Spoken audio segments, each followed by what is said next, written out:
Scott Roberts.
Hello and welcome everyone to another segment of Meaningful Conversations. I'm your host, Dr. L, and I am so glad that you have joined me tonight. And I want to say I'm so excited because tonight is our first segment going live, not just on Facebook, but also on YouTube. So those of you who were saying, I don't really get on Facebook much and it's already late. And so by the time I get there, you can also pull up YouTube and just lay in the bed and listen to us and call in because we've got a dynamite show for you tonight. I always say that I'm very selective about my guests. And so tonight is no different, but it is a very special night because tonight I have with me to help us celebrate and recognize Hispanic Heritage Month, which started on September the 15th and will go through October the 15th.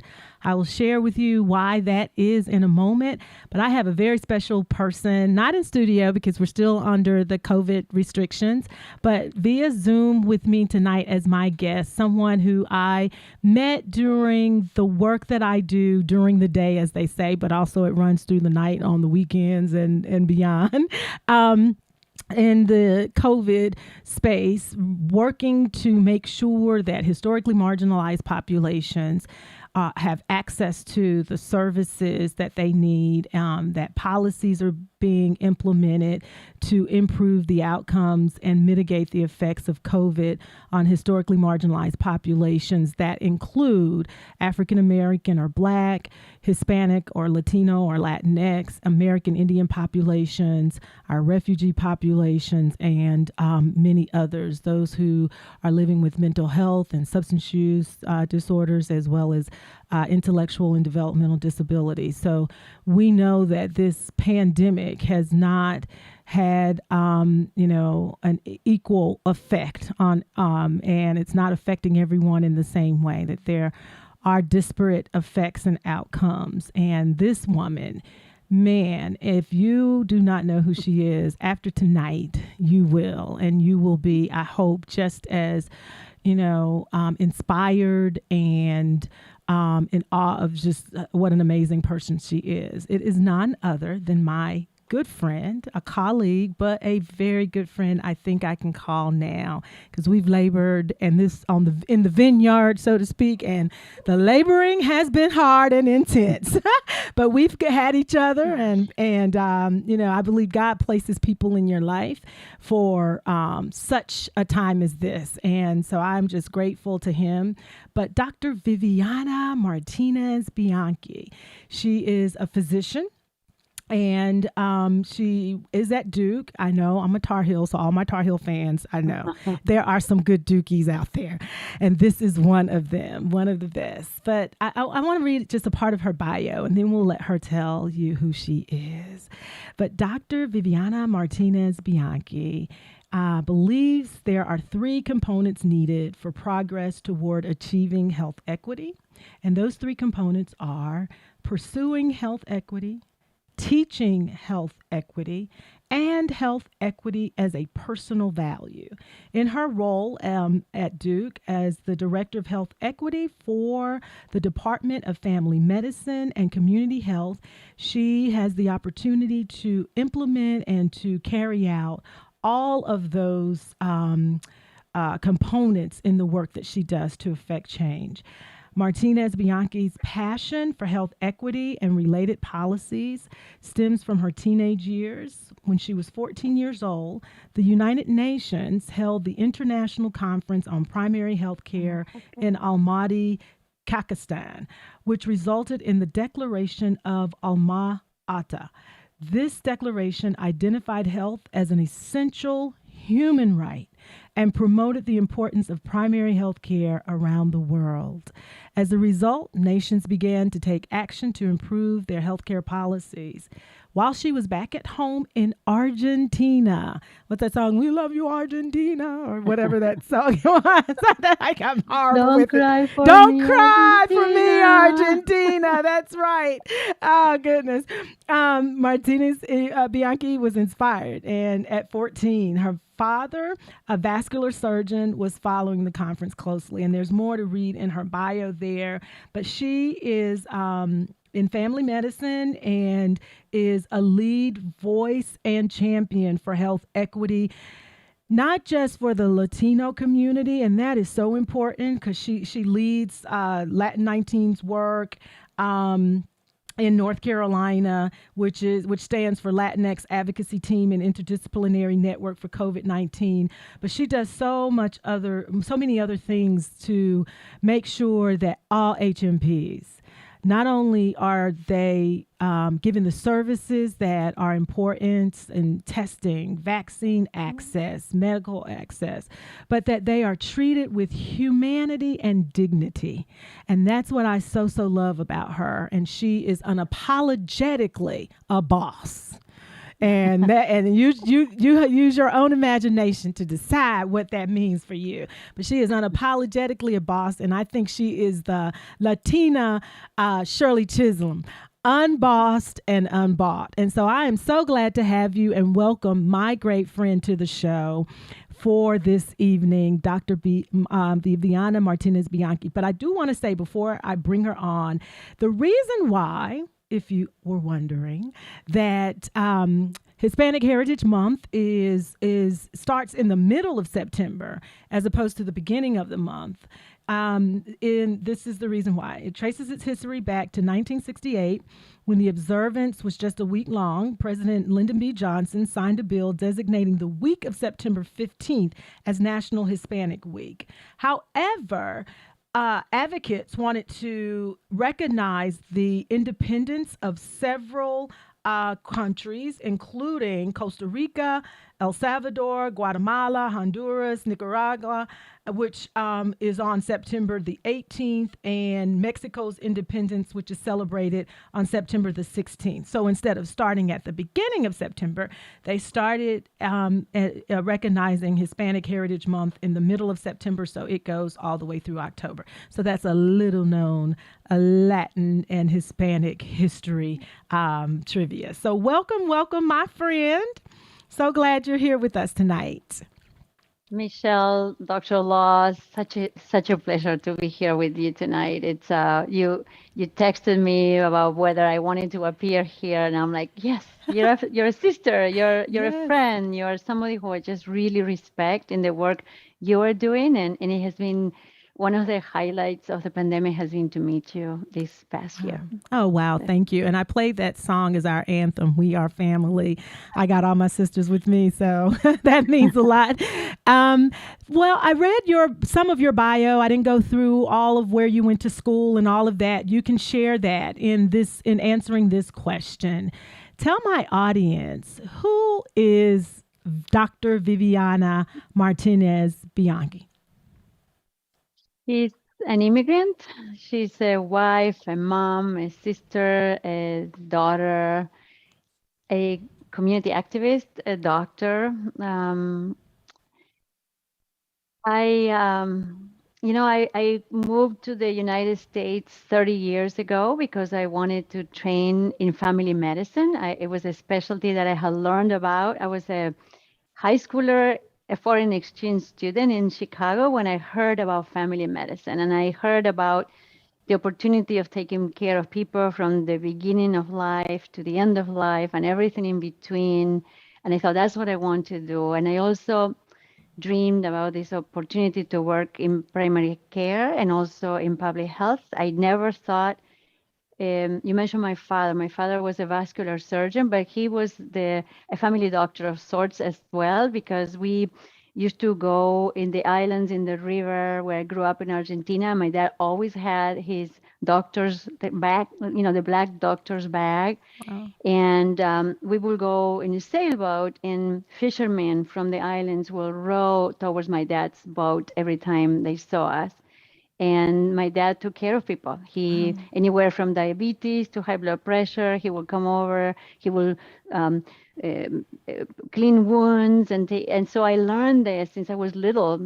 Sailing with him, and I realized I always thought that doctors had a role in public health, in taking care of people in the community. My dad both worked in the public hospital in Argentina and also had his own private clinic. So half of his day was working for the population, for whoever needed access to surgery, to vascular surgery. But also on the weekends, if we were out sailing away from our town or away from the city, it was a big, broad river. He was also still doing, work as a physician, and so I grew up with that example. And then when I heard about family medicine, I was like, oh, that's what I want to do. And the training was in the United States, so I moved to the U.S. 30 years ago to train in family medicine. And then, when somebody moves to this country as a professional, you're thinking about this developed world.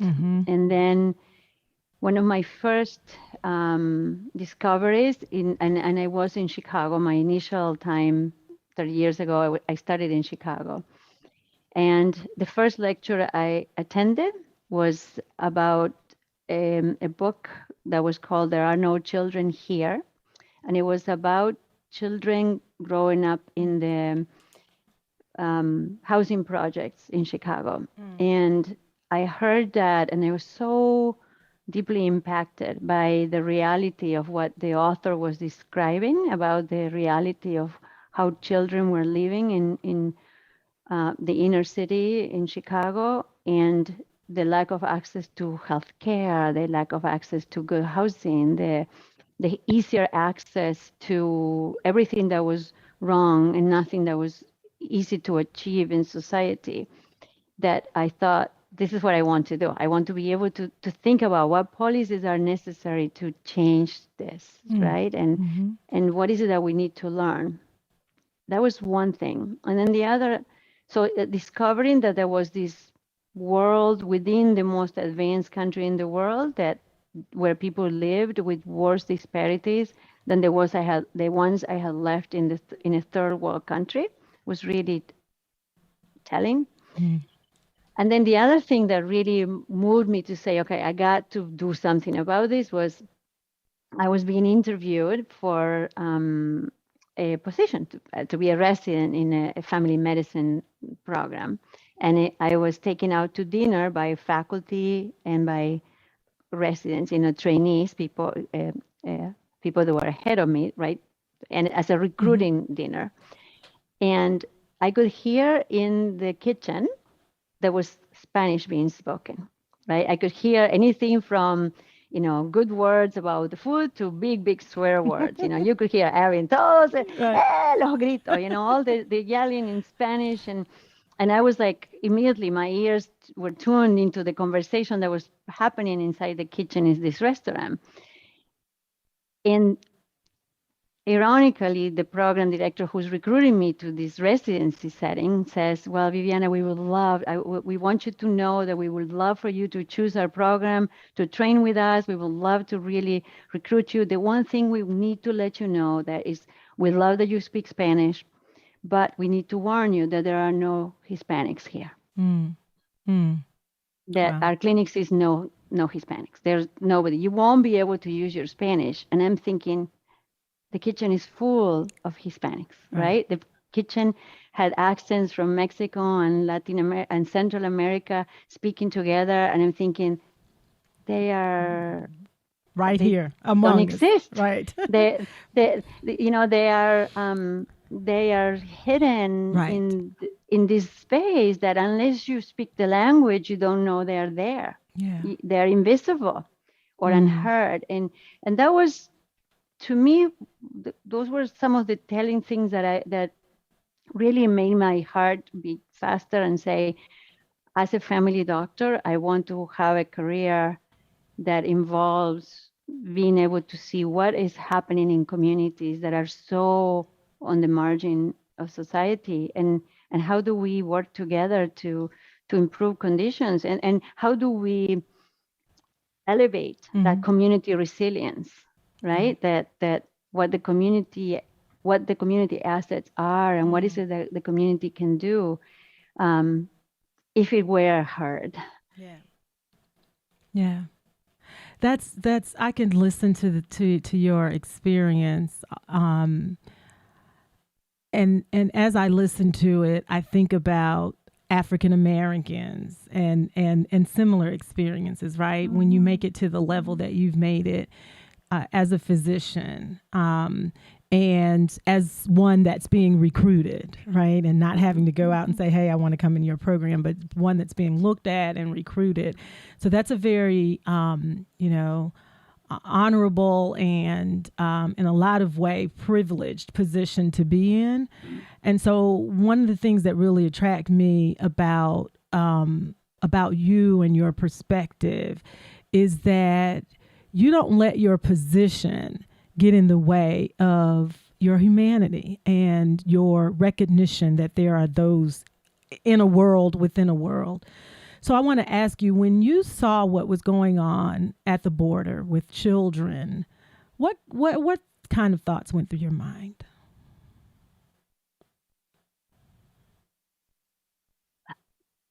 My heart ached. My heart aches every time I see. If you're talking about the separation Yes, of the at the children border, from at the border, right? because the moment right now, the first thing I saw was people from Haiti at the border, Yeah, right? I right. mean, it's like, which moment at the Yeah, border? that's right. There's hundreds and thousands of moments at the border all over the world. There are the spaces where, the barriers where people are trying to pick in and get in, and those who are saying you don't belong. And those borders exist everywhere. They exist in countries. They exist between more poor and more affluent countries.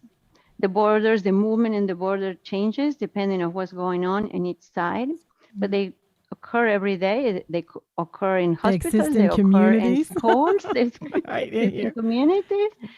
They exist in, we often talk about underrepresented minorities in medicine, and we should be talking about historically excluded from medicine, right? There is a reason, there are historical reasons why only 5% of doctors are Latino and 4% of doctors are Black, right?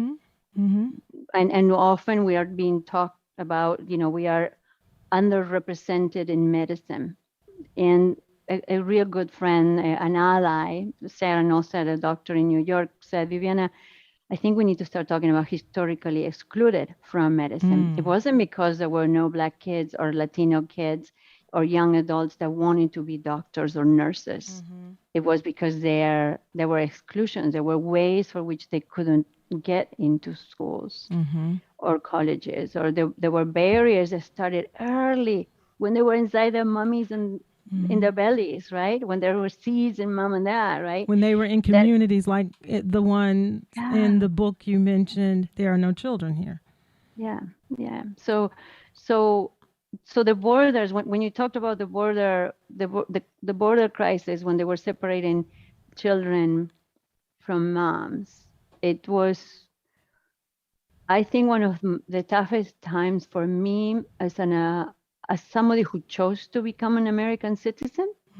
It was a moment of recognition, and on thinking back, I chose to be a citizen of a country that's separating children from their parents.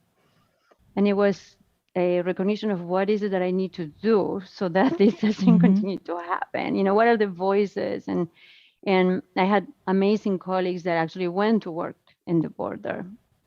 And during that time, I think what we could do here in North Carolina was also to think about what are the borders that separate people. Mm.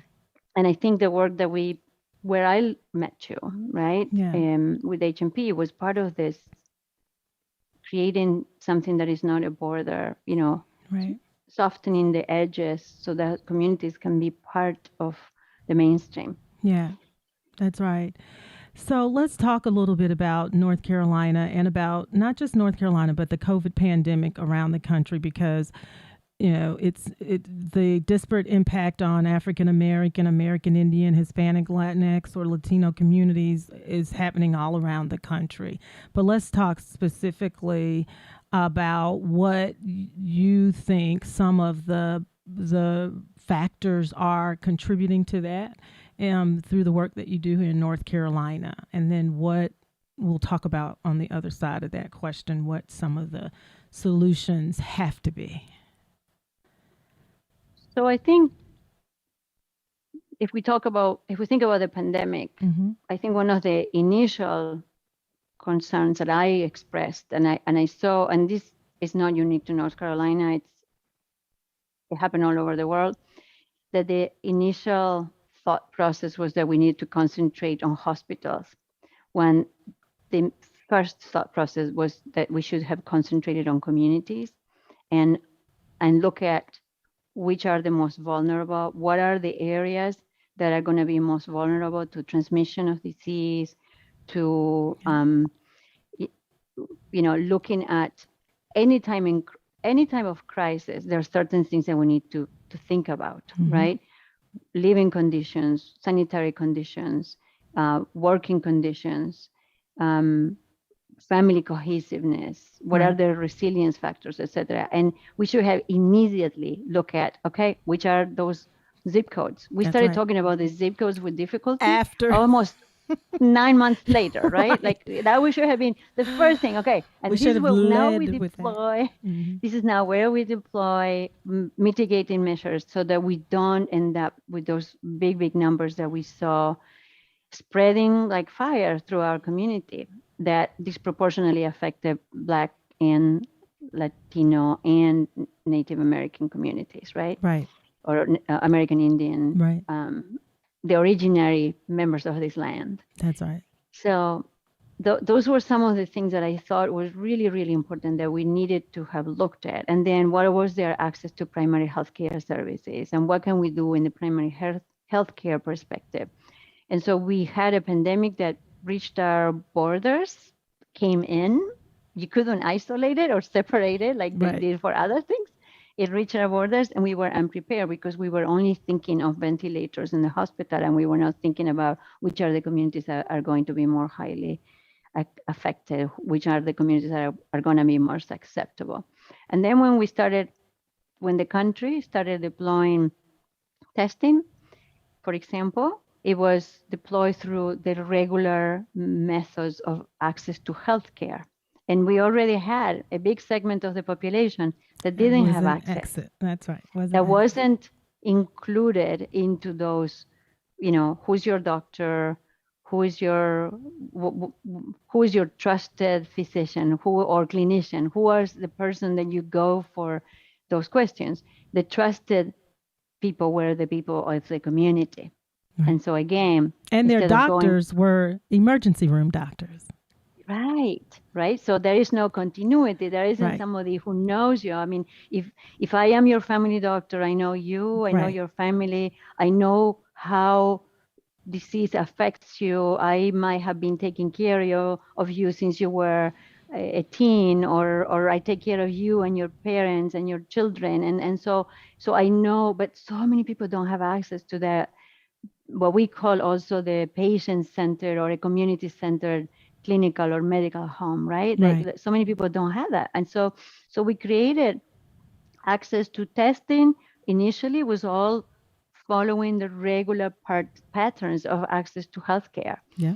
And it wasn't enough. So I think it was so instrumental for what happened in North Carolina that the government, that the Department of Health and Human Services, that Dr. Cohen and everybody involved started thinking, okay, what do we need to do differently? Yeah. That they actually listened to historically marginalized populations and started organizing on Ben Money and Cornell Wright, so many others organized the historically marginalized populations. And I am sure I'm leaving people out or behind. Right. I just know We know and who they started are. thinking, Yeah. yeah, but I but started thinking, what is it that we need to do? How do we do it well? Who do we need to listen to? Who is represented? Who is not represented?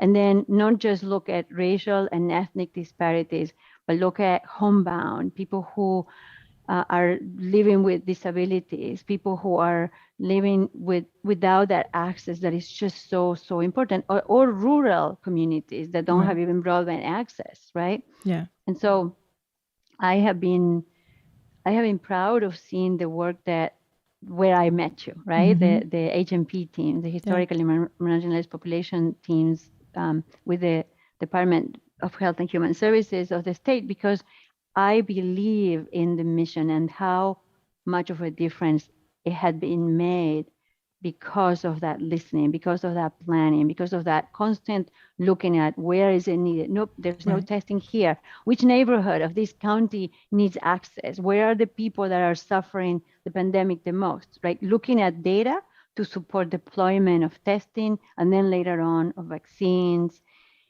And again, it's almost like each time we're relearning, and we should have learned early on, and we are going back and saying, wait a second, there's no equity here. Let's go back and regroup. And just what I always think is that if even for us who are involved and looking constantly, we still need to be reminded and say, wait a second, we're Right. missing this group, or Yeah. we're missing that population, or that part of the neighborhood, or this part of the county or the state. For those who are not navigating the language of health equity, of health disparities, this is not commonplace. That's right. And even when we think about North Carolina being largely a rural state that relies on agriculture as part of our economy is driven by agriculture. And we have migrant workers, we have seasonal workers, we have farm workers. Tell us a little bit about the experiences, in particularly of undocumented Hispanic and Latinx people in North Carolina, how hard it is for them to get access to quality health care, and some of the things you witnessed during this COVID pandemic that we need to do better about. So I first want to start with the positives. Yeah. And the positives are the many contributions of the Latino community to the greatness and the economy of North Carolina, right? That's right. If you're eating an apple right now, or if you're eating tomatoes, or if it's very likely that migrant hands have been picking them up, right? Because migrant farm workers are working the fields in North Carolina and all around the country, right? Yeah. So we have local farm workers, often this part of these historically marginalized populations, and then we have a big group of migrant farm workers that they move around all over the country, helping us to get fresh food in our homes. Mm-hmm. Yet at the same time, in spite of all those significant economic contributions, we have people with really very minimal access to healthcare. Now we have lots of groups, community-based organizations, Office of Rural Health, and others really working really hard to improve the access to get to those farm worker camps or migrant camps, and looking at, in the case of the pandemic, initially was access to tests. The problem was a lot of people were fearful of getting tested, because if then you're supposed to be quarantining for 14 days, how do you do it? You can't just stop working. So that's right. So looking at, so there was that fear, and then access to vaccines, making sure the vaccines are getting to the people, or to where people concentrate on the weekend, when they're not in the fields. I think a lot of efforts were made, and they continue to be made, and it's a constant almost like a revolving door, because there's new people that come, new people that need to be accounted for, new people that are being reached out by so many. One of the things that I have learned the most is how many amazing community-based organizations are there all over the state that are paying attention, that are looking at where people are and bringing access and a listening ear or a helping hand. And how amazingly thankful our community is. You know, the first vaccination event that we organized back in February, I couldn't sleep, and this was at the Latino Credit Union in I remember Durham. that one. Yeah. And it was, you know, for older than 65. Yeah. And we had people anywhere from 65 to 99 years of age that came in, that were brought in by their families, that came in and they were thankful and they wanted to hug you. You know, you were all like keeping that distance, but you were receiving the hugs of thanks. And often they were calling their daughters and family in Mexico or in Central America to let them know they were being vaccinated. And daughters, I talked to so many of their children on the phone, right? You know, via WhatsApp, people were calling. But it was such a accelerating time to say, I am being able to bring a vaccine to protect a community that normally doesn't have access. That's right. Can I say something about this? Yes. That event, if this is the same one. And let me just tell you about something that underscores the point that I made in introducing Dr. Viviana Martinez Bianchi.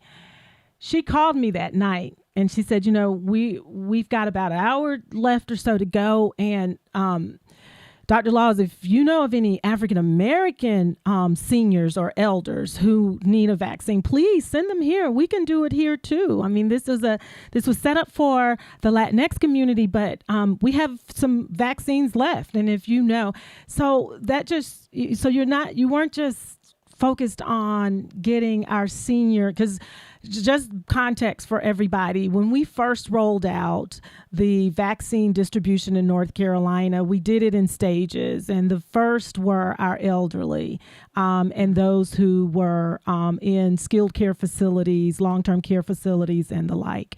And so that's why it was for 65 and older, because that was the first group, among the first group to get vaccinated. But you know, that really was very touching, that you would call and say, you know, we got to get our elders in our community vaccinated. And even though this event was a set up for the Latino community, please, if you know anybody, send them here. Well, I want to add that I think what is often forgotten is that the Latino community can be of any race. Right. And yes, perhaps there is a majority of people that may be Latino and white, but there is also about 5 to 7% that are Afro-Latinos, right?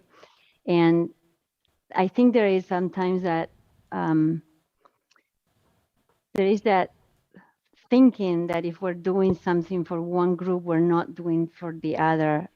And when it comes to health equity, if we don't do it for Black, for Latino, for Indian Americans, for other refugees, for all who are homebound, for all who are homeless, if we're not thinking of all of us, we're not there, right? We need to be there looking at who's needing this, who needs to have access, who have we not heard, who is not included in this conversation, right? That's right. Otherwise, it just doesn't. That's right. It doesn't move anywhere. Right. I want to touch. I want to go back to a point you just made about Black Latinos, and so let's talk about that a little bit. That's a touchy subject, I know. So we'll only go as far as you want to go in this discussion. I'm so glad you brought that out because, you know, of course, whiteness has its privilege automatically. White at the top of the social structure and the caste system, as Isabel wrote in the book Caste, right? So to identify when you have a choice to identify as a what race you are, white, especially in America and even around the globe, is the preferred race, which is a social construct. We're not going to go into that, but race, white, but not just the Afro Caribbean or Cuban, people throughout the Caribbean who were African slaves that there were multiple stops. It wasn't just a straight passage, the middle passage from Africa to the Americas. Their black slaves were left all across the Atlantic and beyond, and so that's important. But also within countries, there is a colorism issue, an issue of color, right? And there's also that color hierarchy. So you have blacks in all countries. You have people of dark skin in all countries, but the preferred global color scheme places whites at the top. And so when Hispanic and Latino people come to America and they see, I believe one thing, when they see how African Americans and darker skinned folk are treated, and when they also come from countries where they've seen how darker skinned people are treated, and they get to choose, they choose white.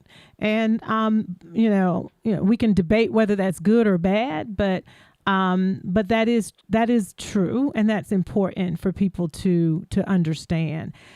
Having said that, there's tension between the African American community and the Hispanic and Latino community. There has been tension. At times we've worked beautifully together. At times we have come together for just causes and social justice. What do you think is contributing to some of the tension, and how can we be better allies to each other? A really good question. I think sometimes some of the contributors are external to our groups, right? Is that what you were talking about? Like we inherited this idea that lighter is more beautiful, right? I come from a family of people who look very different, right? I am the lighter skin, straight hair in the family. My brother is a dark skin, curly hair person, very tight curls in my family. And I have seen us being treated sometimes differently depending on where we are, right? And the same for my mom. And my mom and my brother look similar. I look more like my dad, right? So I have seen that in Argentina. I have seen it in Brazil. I've seen it in different places. I sometimes wonder if it is, it's easier if those communities that are historically marginalized are made to fight each other, then there is less unity among those historically marginalized, and there is a position of power that maintains the other group in some ways. And it's a difficult conversation in the sense that I'm not looking at what the science says about this, but I keep wondering. There was a writer in Argentina that I was growing up reading that says something about when brothers and sisters fight, they are devoured by those from outside, right? Cuando los hermanos se pelean, los devoran los de afuera. So if we are fighting among each other, then the potential for us to have a united front gets weaker and weaker. That's right. And I think one of the things that I have learned through taking care of a large diversity of people all around the country. I was a rural doctor in Iowa for 5 years, and then and in many different places. I lived in Cincinnati, Ohio, Illinois, Iowa, and North Carolina, and in many places I often have taken care of those who are considered minority or minoritized communities, and often what I saw was way more similarities than differences, Right. right? Mm-hmm. That when people love, they love their kids. The color doesn't make any difference. We Right. love our children. We love our elders. Mm-hmm. It was the similarities have always been so much more important. But yet there's always that, if I may share an anecdote that I sometimes share about our own unconscious biases, and how when I caught myself in this, I was like, it was an a difficult aha moment. Mm. One day I was running very late in clinic, and it was a well child check of a 1-year-old black boy that I didn't know, but he was in my schedule to have his well child check. Mm-hmm.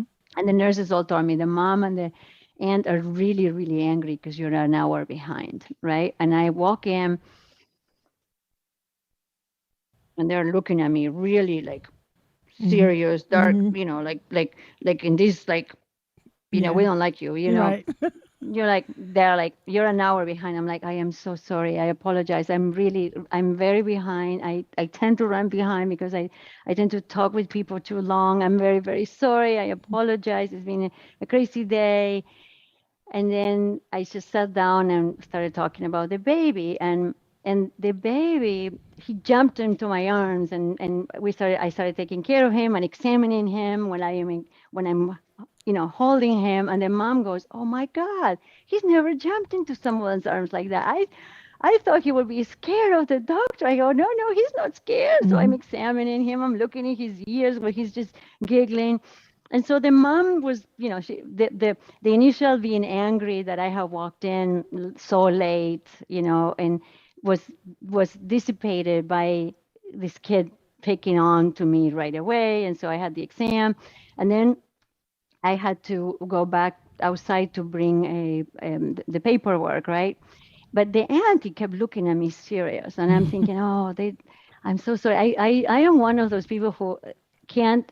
I want to be able to understand people. Like Yeah. if somebody doesn't like me, I'm gonna try to figure out Why? why, Mm-hmm. and let's talk, and let's figure out, because I am sure we have something in common. Is my way of thinking, right? Like I can't leave today with us still not in this situation, right? Right. Because if you don't like me, I want to know why, Know and why. I am so sorry. I mean, I kept apologizing, but anyways, I walk back in.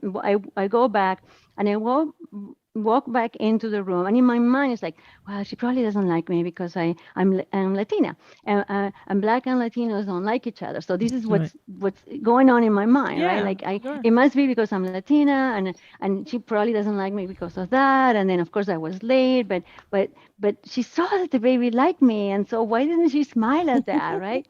So this is all going inside my head. So I go back, I walk back in the room, and and she's still looking serious at me, and I'm thinking, oh, we're not gonna go beyond this. And then suddenly she looks at me and says, um, Dr. Martinez Bianchi, where is your accent from? This is the auntie who had kept Mm-hmm. looking at me so serious. And I go, oh, it's from Argentina. And then she goes, I just love your accent. And I've been listening attentively to what you were saying, trying to figure out where you could be from. Yeah. And then I looked at her and I just bursted out laughing. And I said, oh my God, I thought you didn't like me because I was Latina. And I Mm-hmm. actually said it. And then the three of us were laughing.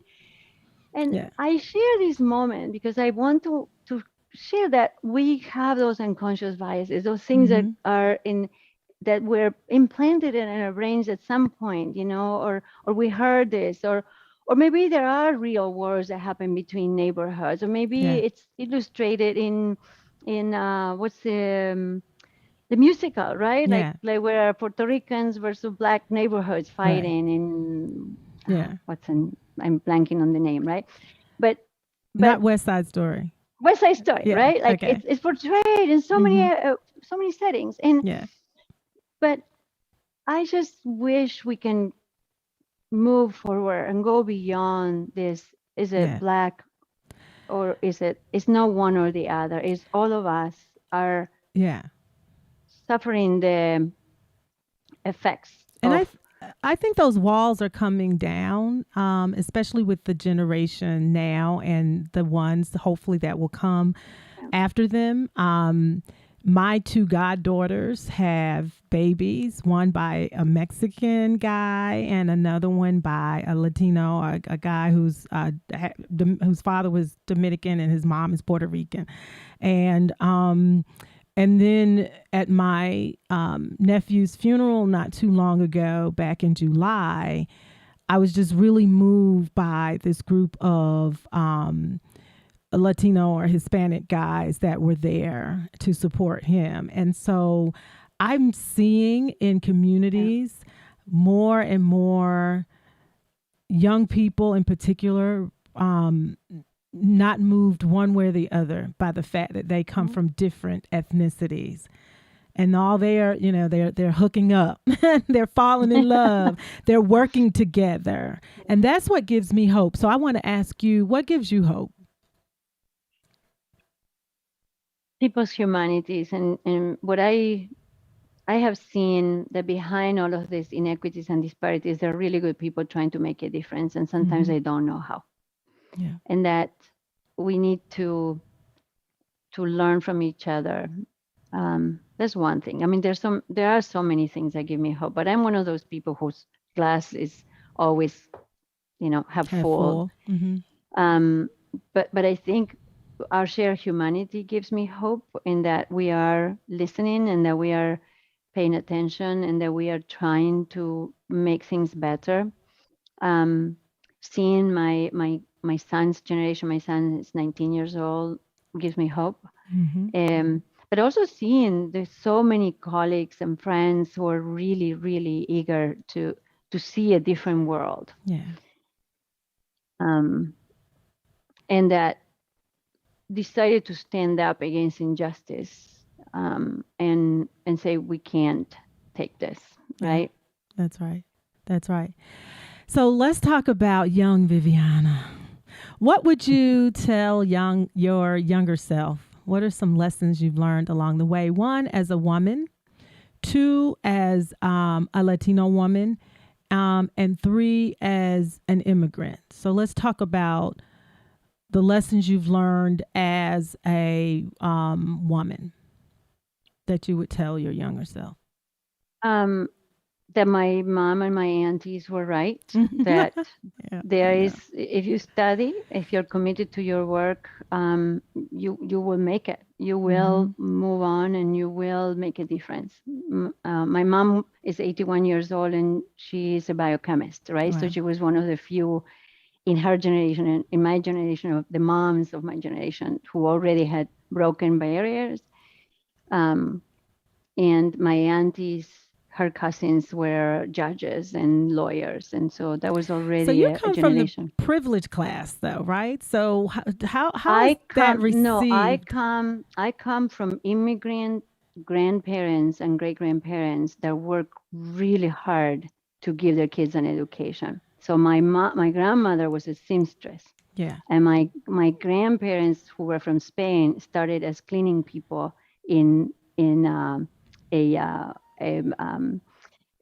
my grandpa was the maintenance worker in a shopping center. But right? Do you think? And I know I want to hear the immigrant and what was the other one? I said your younger self, the immigrant woman. And my younger self, the woman, the immigrant. Right. I want to stay here for a minute though, because there is this notion of meritocracy in America that if you work really hard, you will. You can make it. But I also believe that, there's so many barriers that people who start at the bottom have to overcome, who don't come from a professional class, even if their grandparents, because whites say that too. I hear white folks say that, well, no, but we didn't start here. We start, my grandparents worked the farm and then their own and all this. So I sometimes we gotta say though with that, yes, you can. However, it will be very hard if you're not making the right choices every step of the way, No doubt. including connecting yourself with the right social, Mentors, the mentors. cultural, and political capital. I say Yeah. those three things: social capital, cultural capital, and political capital. You've got to have the right mentors in your social networks. You've got to come in contact with the right people. You have to have the right cultural capital. You got to be able to have conversations beyond the conversations that you have in your hood or your barrio. You have to. So I just wanted to drop that in there Yeah. too, because your father was a vascular surgeon. Oh yeah, Your no mom doubt. is a biochemist. So your position is kind of different from the farm workers and the people who are No doubt. working in fast food, right? I have no doubt about that. I mean, I moved to the U.S. as an immigrant. And my husband was joking earlier today, saying, "When I met you, you needed socks," and it was true. I needed socks. He bought me socks because Right. I didn't have socks and I didn't have funding, and I was cleaning houses when he met me, right? Yeah. And um, and at the same time, I had an MD degree when I moved here, right? Yeah. So I had the power of a higher education that I had been able to do it because already my parents were in a different situation. I also, uh, but I see this is what we were talking about earlier, is that responsibility that I have. Just because I'm Latina with privilege doesn't make me a Latina with ignorance of That's those who right. don't have it, right? Yep. And I think it's extremely important that I can use my privilege to say, wait a second, community of privileged colleagues, can we pay attention to what's happening in our Yep. community, right? And this is the why Latin 19 has worked so well, is that because we have a community of privileged people who have lifted up those who didn't have the privilege, to listen to them, so that the voices of those who usually don't have the privilege to be heard by those who can make decisions Yeah. are heard, Right. right?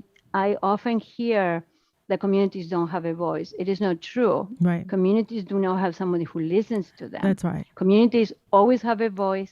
Yep. They have music, they have culture, Yep. they have knowledge, they have incredible heritage. The Yeah. problem is who is listening That's right. and who is paying attention to what is being said. That's Is so what. So if I can use my privilege, I do. There's no doubt. I have a privilege. I also have a privilege of a lighter color. I know that, right. right? Yeah. And Yeah. of looking younger. Often I have looked younger than my Yeah. almost 60 years of age. Like all these Yeah. things that have happened through my life that I know I have privileges. Yeah. But if I can decide to use my privilege and just sit in it Right. and vacation Yeah. in fancy places, or Right. use my privilege to do vaccination events on the weekend, Yeah. right? Like Yeah. it's And it is a choice. It's a choice that everyone has to make, and be comfortable where you land, right? If you don't want to help those that my sacred text says are among the least of these, then that's your business. But I think people need to make that that decision and be authentic in the reasons why, right? They do what they do and recognize. But I also want to get to the voice. People often say we should make we shouldn't speak on behalf of those that are less fortunate or marginalized populations. They have their own voice and they can speak for themselves. And to that, I say, absolutely right. But there's also, or not but, I learned this week, yes, and we also should recognize there are some, they don't want to be at our table. They don't want to be at the table.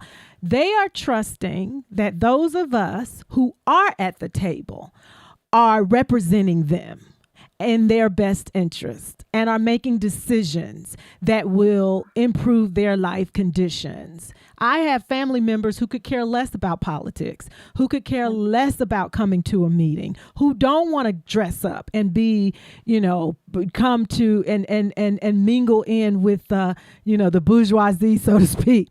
But they call me out every time. They're like, and what did you say? And did you tell them that we need da da da da da? And did you tell them what's going on? And if I say, no, you should, no, I am not going to call. You tell them.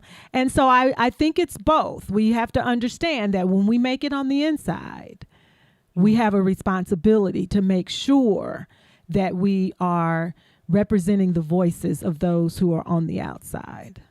There's also to make sure that we're respecting where people want us to participate and where they do not. One of the things I learned early on as a young doctor, right out of residency program in Iowa, when I went to work in rural Iowa and in meatpacking Iowa, and I took care of a lot of people that work in meatpacking and food processing industries. When I saw their living conditions and the working conditions, I wanted to call the ACLU. I wanted to get involved. I wanted to rise up, and I wanted to make a big fuss. And they're like, Doctora, you shut up. Right. Because we don't want any light to be shed on this, because many of us are here in very difficult situations. Many of us may not have documentation, but we are working. We are working, and we love that we are working. And if we make any fuss, we don't want any attention to our situation. You, they told me, have the privilege of being a citizen. I wasn't a citizen yet. I had a green card. I was a green card holder, but you have privilege that we don't have. You need to shut up, take care of us from the medical perspective, help us when we have questions, but please don't call any attention. Mind your business. Stay in your lane. So I had to learn. It was so important for me to learn that lesson, right? Yeah. Like that I need to ask before I am saying things. I need to ask if it's okay with the community that I'm saying things about, even if I have the privilege of having an opportunity to talk. Yes. I love you. You are so amazing. You are so amazing. So with just, 3 minutes left. I can't believe it. I know. Time flies when you're having fun. We're going to have to do this again. I am so grateful. Thank you so much for being on. Any last words that you want to say to our audience that we, broadcast out through the radio station? And I'm so sorry I didn't give out the number for people to call. Well, I promise we will have Dr. Viviana Martinez Bianchi back on, and you can follow her. She's like just a shining star and getting recognized for the tremendous work that she's doing and amazing work that she's doing. So any last words to the audience? Let's work together as communities that actually have way more in common with each other than not. And let's listen and hear. Sometimes we can start with what unites us, and often is the music. Everybody loves music, right? And let's find that in common, and then go looking for other things that make us much more similar. Now say that in Spanish. Tratemos de entendernos entre todos, entendamos nuestra música, qué es lo que tenemos en común entre comunidades latinas y comunidades negras. Busquemos la forma de entendernos, empecemos con la música, lo que tenemos en común, y tratemos de trabajar juntos, unidos como comunidades y no separados o peleándonos. Oh, gracias, mi amiga. Thank you so much, my friend, and buenas noches. Oh, muchísimas gracias a vos. Un abrazo. Oh, I love you. How do you say I love you? Yo quiero. Te quiero mucho. Yo quiero Te quiero mucho. Yes, yo quiero mucho. Yo quiero mucho. I'm going to get it one day. But thank you so much. Thank you. And thanks everybody for listening and tuning in to another segment of Meaningful Conversations. Stay with us always on Thursday nights at 9:00. And we will, I am convinced, move together to higher ground. Take care of each other. Get vaccinated. Wear your mask. Please, please, please take care of you. Peace and love. La gente en las calles parece más buena, todo es diferente gracias al amor, la felicidad, de sentir amor, hoy hace cantar